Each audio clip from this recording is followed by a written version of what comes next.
আব্দুল মুনিম ও তার সাথীরা সারাদিন নৌকায় কাটিয়ে দিল। কোনো জাহাজ এসে তাদের উদ্ধার করবে এ আশায় অপেক্ষার প্রহর গুনল, কিন্তু সন্ধ্যা অবধি কোনো জাহাজ তাদের নজরে এলো না। সন্ধ্যার একটু আগে উত্তর দিকে অনেক দূরে তারা একটি জাহাজ আবছা মতো দেখতে পেয়ে সেদিকে নৌকা চালাতে শুরু করলো, কিন্তু একটু পরই রাত নেমে এলে দৃষ্টি থেকে হারিয়ে গেল জাহাজটি। রাতের আঁধারে সে তাদের সব আশা ভরসা নষ্ট করে দিল। পরদিন দুশ্চিন্তায় ছেয়ে গেল ওদের মন। খাদ্য ও পানীয় ফুরিয়ে এলো। পিপাসার্ত হওয়ার পরও আব্দুল মুনিম ও তার সাথীরা নিজেদের ভাগের পানির বেশিরভাগই আহত সাথীদের পান করাচ্ছিল। দুপুরবেলা পিপাসায় কাতর হয়ে পড়ল বৃদ্ধা। আব্দুল মুনিম তার নিজের ভাগের পানি পান করতে দিল তাকে। আরেকটু পানি মেয়েটির দিকে এগিয়ে দিয়ে বলল, আপনিও সামান্য পান করে নিন, পরে হয়তো আর পাবেন না। মেয়েটি তখন এক জখমির পাশে বসে তাকে সান্ত্বনা দিচ্ছিল। সে বলছিল, নিরাশ হওয়ার কোনো কারণ নেই।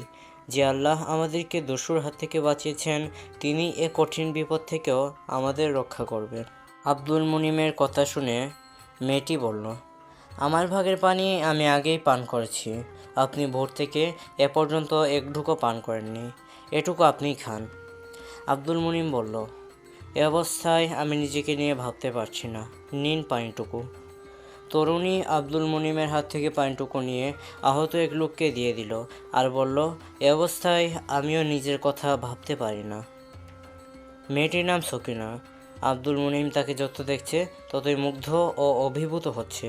সে মেয়েটিকে দেখেছে জলদস্যুদের মোকাবেলায় নির্ভীক চিত্তে রুখে দাঁড়াতে, দেখেছে রক্তরঞ্জিত তলোয়ার হাতে পাকা সৈনিকের বেশে। এখন দেখছে কোমল হৃদয় সেবাপরায়ণ এক রমণীর বেশে।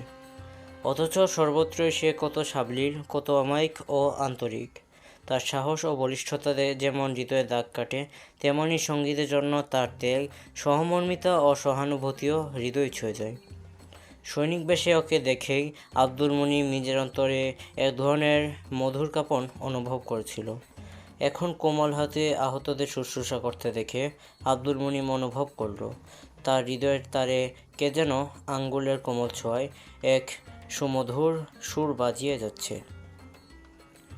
আব্দুল মুনিম নিজেকে তিরস্কার করল। অজানা অচেনা এক যুবতীকে নিয়ে কল্পনা রাজ্যে ঘুরে বেড়াবার কী অধিকার আছে তার? কিন্তু শত তিরস্কারেও সকিনার চেহারা মন থেকে সে মুছতে পারল না। সকিনার দিক থেকে মুখ ফিরিয়ে নিলেও মনের আয়নায় বারবার সে দেখছিল সকিনা সেই তৃপ্ত মুখের ছবি। যখন সে নিজের ভাগের পানিটুকু আহত লোকটিকে পান করে গভীর তৃপ্তিতে ডুবেছিল, আব্দুল মুনিম বহুদিন থেকে তার অন্তরে গোপন প্রদেশে যে জীবনসাথীর চিত্র এঁকে রেখেছিল, এ তো সেই মুখ। তার মনে হলো সকিনা তার চিরজন্মের চিরচেনা মানুষই। যৌবনের শুরু থেকে এ তরুণী তার অন্তরতলে বাস করে আসছে। কল্পনা চোখে একেই তিনি দেখে এসেছেন সারাটি জীবন। তৃতীয় দিন। ক্ষুধা, তৃষ্ণা ও অনিশ্চিত সফরের ক্লান্তিতে আব্দুল মুনিমের সাথীরা অবসন্ন অবস্থায় নৌকার উপর শুয়েছিল। হাল ধরে বসেছিল আব্দুল মুনিম। তার শরীরও নিস্তেজ। হঠাৎ অন্য নৌকার মাল্লা তার দৃষ্টি আকর্ষণ করে বলল, ওদিকে দেখুন, একটা জাহাজ দেখা যাচ্ছে। আব্দুল মুনিম মাল্লার ইশারা করার দিকে তাকিয়ে দেখল, সত্যি সত্যি একটা জাহাজ দেখা যাচ্ছে। তবে তাদের দৃষ্টি আকর্ষণ করা না গেলে বেশ দূর দিয়েই জাহাজটি চলে যাবে। তিনি নৌকার আরোহীদের উঠে বসার জন্য ডাকলেন। হতাশা ও ক্লান্তিতে নেতিয়ে পড়া আরোহীদের মাঝে সহসা নতুন প্রাণচাঞ্চল্যের সৃষ্টি হলো। ওরা উঠে দাঁড়িয়ে চিৎকার করে হাত ও কাপড় নেড়ে জাহাজটির দৃষ্টি আকর্ষণ করতে চেষ্টা করলো, কিন্তু দুর্বলতার কারণে অনেকেই দাঁড়াতে গিয়ে মাথা ঘুরে পড়ে গেল। চিৎকার করতে গিয়ে দেখলো কারো গলা দিয়েই কোনো আওয়াজ বের হচ্ছে না। জাহাজটি নোনা পানি কেটে তরতর করে এগিয়ে যাচ্ছিল। তাতে পতপত করে উঠছিল স্পেনের পতাকা। আব্দুল মুনিম একটি বৈঠার মাথায় কয়েক রঙের কাপড় একত্র করে বেঁধে সেটাকে মাথার উপর তুলে নাড়াতে লাগলো। জাহাজের জনৈক নাবিক তা দেখতে পেয়ে সেও হাত নেড়ে জবাব দিল। একটু পর জাহাজের গায়ে নৌকা ভিড়ল। জাহাজ থেকে নাবিকরা নেমে এসে আহত ও অন্যান্য আরোহীদের ধরে জাহাজে তুলতে লাগলো। সকিনা সব কিছুই দেখছিল না। অচেতন হয়ে নৌকার উপর পড়েছিল সে। আব্দুল মুনিম তার কাছে গিয়ে হাঁটু মুড়ে বসল, ডাকলো নাম ধরে, কিন্তু কোনো জবাব পেল না। তার বাহু ধরে ঝাঁকুনি দিল আব্দুল মুনিম, চোখে মুখে পানির ঝাপটা দিল। সকিনা চোখ খুলল, বোবা দৃষ্টি মেলে তাকিয়ে রইল আব্দুল মুনিমের দিকে। আব্দুল মুনিম তাকে ধরে বসিয়ে দিল, হাতের ইশারায় দেখালো উদ্ধারকারী জাহাজটি। জাহাজ দিকে সকিনার ঠোঁটে এক চিলতে হাসির রেখা ফুটে উঠল। আব্দুল মুনিমের মনে হলো প্রচণ্ড ঝড়ের শেষে প্রকৃতির বুকে নেমে এসেছে মধ্যরাতের নিস্তব্ধতা, আর আকাশে ফুটে উঠেছে নবমীর চাঁদ। জাহাজটি সাপ্তা যাচ্ছিল। পরদিন সন্ধ্যা। সকিনা জাহাজের ডেকে দাঁড়িয়ে সূর্যাস্তের দৃশ্য দেখছে। আব্দুল মুনিম তার পাশে এসে দাঁড়ালো, বলল, পরশু আমরা সাপ্তা পৌঁছে যাব। সেখান থেকে আমরা মালাকার জাহাজ পেয়ে যাব। সকিনা আব্দুল মুনিমের দিকে ঘুরে দাঁড়ালো, বলল, আপনার জাহাজ ধ্বংস হয়ে যাওয়ায় আমি খুবই দুঃখ পেয়েছি। আপনার কাপ্তানও মনে খুব আঘাত পেয়েছে দেখলাম। আমাদের নিয়ে আপনার এ সফর মোটেই সুখকর হলো না। না, বরং আপনাদের কারণে সম্ভবত আমাদের জীবন রক্ষা পেয়েছে। সকিনার জবাবে কোনো কথা খুঁজে না পেয়ে আবার সাগরের দিকে দৃষ্টি ফিরিয়ে নিল। কিছুক্ষণ নীরব থাকার পর আব্দুল মুনিম বলল, আমি এক আবেদন নিয়ে আপনার আম্মার সাথে দেখা করে এলাম। আমি একজন সৈনিক। ভদ্র মহিলাদের সাথে কিভাবে আলাপ জমাতে হয় আমি সেসব জানি না।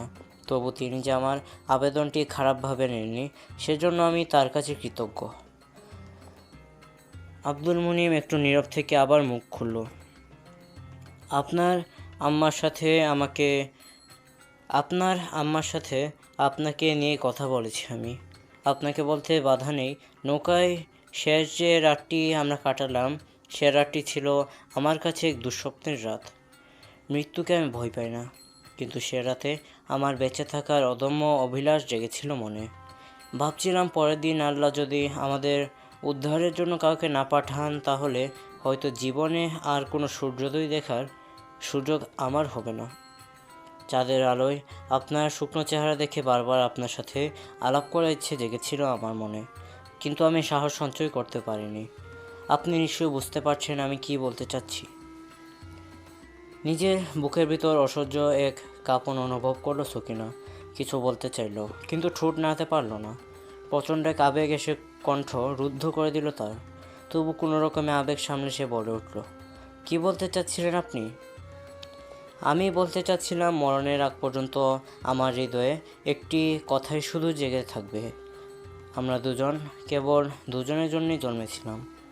সকিনা সংকোচ ও লজ্জায় ম্রিয়মাণ হয়ে জিজ্ঞেস করল, আম্মা আপনাকে কি বলেছেন? তিনি তার কথা বলেছেন, কিন্তু তোমার তো কিছু বলার থাকতে পারে। আমার জীবনসাথী হতে তোমার কি কোনো আপত্তি আছে? সকিনা মুখ তুলে আব্দুল মুনিমের চোখে চোখ রাখল। তারপর কোনো জবাব না দিয়েই সেখান থেকে দৌড়ে পালালো। তার অন্তরে তখন ঝড় বইছে, পা কাঁপছে, চোখে এসে ভর করেছে আনন্দের অশ্রু। মায়ের কাছে এসে সকিনা এক মুহূর্ত থমকে দাঁড়ালো। তারপর আম্মি বলে ঝাঁপিয়ে পড়ল মায়ের বুকে। কি হয়েছে মা? সকিনা কি বলবে ঠিক করতে না পেরে বলে উঠল, কিছু না আম্মি, কিছু না। মা সস্নেহে তার মাথায় হাত বুলিয়ে বললেন, বাছা, তুমি খুব ভাগ্যবতী। গ্রানাডা পৌঁছার কয়েকদিন পরে আব্দুল মুনিমের সাথে সকিনার বিয়ে হয়ে গেল। কর্ডোবার অভিজাত মহলে এ বিয়ে নিয়ে সমালোচনার ঝড় উঠল। লোকজন বলাবলি করতে লাগল। আব্দুল মুনিম কর্ডোবার খানদানি ঘরের একাধিক মেয়ের সাথে তার বিয়ের প্রস্তাব বাতিল করে দিয়ে নামগোত্রহীন এক মেয়েকে বিয়ে করে ঘরে তুলেছে। সকিনা তার স্বামীর মানমর্যাদা ও বংশ গৌরব সম্পর্কে কিছুই জানত না। সে শুধু জানত তার স্বামী খুব বড় ব্যবসায়ী। কিন্তু কর্ডোবায় এসে স্বামীর আলিশান বাড়ি দেখে সকিনা অবাক হয়ে গেল। আব্দুল মুনিম নববধূকে অন্দর মহলের এক সুরম্য কামরায় বসিয়ে রেখে মেহমানখানায় গেল অপেক্ষমান বন্ধুদের সাথে দেখা করতে। এই সুযোগে কর্ডোবার সম্ভ্রান্ত পরিবারের মহিলারা এসে ঘিরে ধরল সকিনাকে। তারা নতুন বউয়ের বেশভূষা আর খোপা বাঁধার কায়দাকানুন নিয়ে নানা রকম টিপ্পনি কাটতে লাগলো। সকিনা দীর্ঘ সময় ধরে তাদের কথাবার্তা শুনেও বুঝতে পারল না তারা তার প্রশংসা করছে না নিন্দা করছে। কর্ডোবার মহিলারা কথায় কথায় কবিতা আবৃত্তি করছিল। একজন কবিতা আবৃত্তি করলে অন্যজন তার ব্যাখ্যা দাবি করত। এক তরুণী নববধূকে উদ্দেশ্য করে বলল, বলুন তো, এ কবিতার মানে কি? এই বলে সে একটি কবিতা আবৃত্তি করল। সকিনা নিরুত্তর, অসহায়। এসব প্রশ্নের কি জবাব দেবে সে কিছুই বুঝে উঠতে পারছিল না। সে নির্বাক বিষয়ে তাদের মুখের দিকে তাকিয়ে রইল।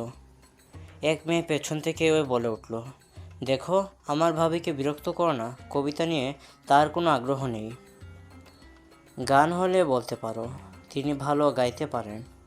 সকিনা সরল মনে বলল, না না, আমি গানও গাইতে পারি না, গানের ব্যাপারেও আমার কোনো আগ্রহ নেই। তাহলে আপনি কি জানেন?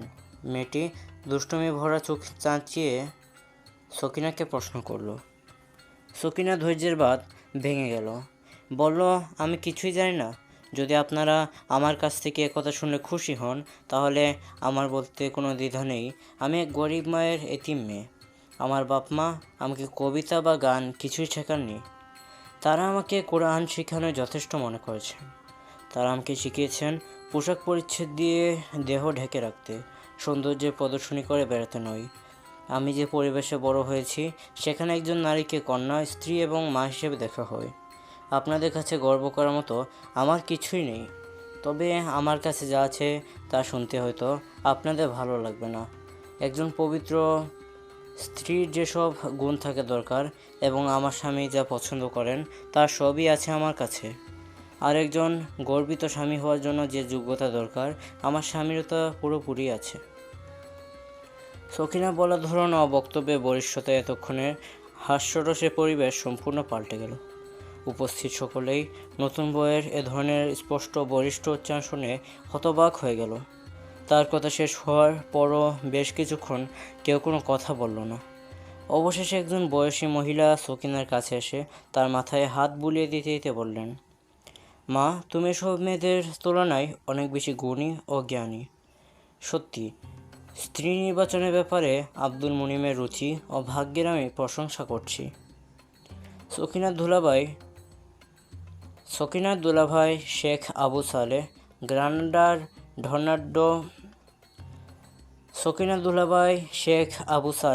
গ্রানাডার ধনাঢ্য ও প্রভাবশালী ব্যক্তি হিসাবে সুপরিচিত। সকিনার মা বড় মেয়ে জামাই বাড়িতে কিছুদিন থেকে পুনরায় কর্ডোবায় ফিরে এলেন। বিয়ের 1 বছর পর আব্দুল মুনিমের বড় ছেলে সাদের জন্ম হয়। সাদের জন্মের মাস 3 পর সকিনার আম্মা মারা যান। এর প্রায় বছর 2 পরে আহমদের জন্ম। সকিনার বড় বোনের কোনো সন্তানাদি না থাকায় সাদ ও আহমদকে তিনি আপন সন্তানের মতো স্নেহ করতেন। 2-3 মাস পর হয় বড় বোন স্বামীসহ ওদের বাড়ি আসতো, না হলে সকিনা ও আব্দুল মুনিম চলে যেত গ্রানাডা। বিয়ের 5ম বছরে দুনিয়ায় আসে হাসান। হাসানের জন্মের পরের বছর আব্দুল মুনিম হজ্জে যান। ফিরে আসার সময় তিনি পুত্রদের জন্য নিয়ে আসেন এক অবাক করা উপহার। উপহারটি এক জীবন্ত সিংহছানা। আফ্রিকার এক কবিরা সর্দার আব্দুল মুনিমকে এই সিংহ শাবকটি উপহার দেন। আলমাস আব্দুল মুনিমের বিশ্বস্ত চাকর। বিয়ের 3 বছর আগে আব্দুল মুনিম তাকে মরক্কো থেকে নিয়ে আসে। নিজের যোগ্যতা বিশ্বস্ত গুণে আলমাস কিছুদিনের মধ্যে আব্দুল মুনিমের হৃদয় জয় করে নেয়। কর্ডোবার লোকেরা তাকে আব্দুল মুনিমের ভাই হিসাবেই জানে। আব্দুল মুনিমের অনুপস্থিতিতে আলমাসই তার সমুদয় সম্পত্তি দেখাশোনা করে। আলমাসের বয়স 40-এর উপর, কিন্তু তার স্বাস্থ্য ও গড়ন এখনও হাজার যুবকের মনে ঈর্ষা জাগায়। ঘোড়দৌড় ও তীর চালনায় তার নিপুণতা অবাক করে দর্শককে। সকিনাকে জীবনসাথী পেয়ে আব্দুল মুনিমের জিন্দেগি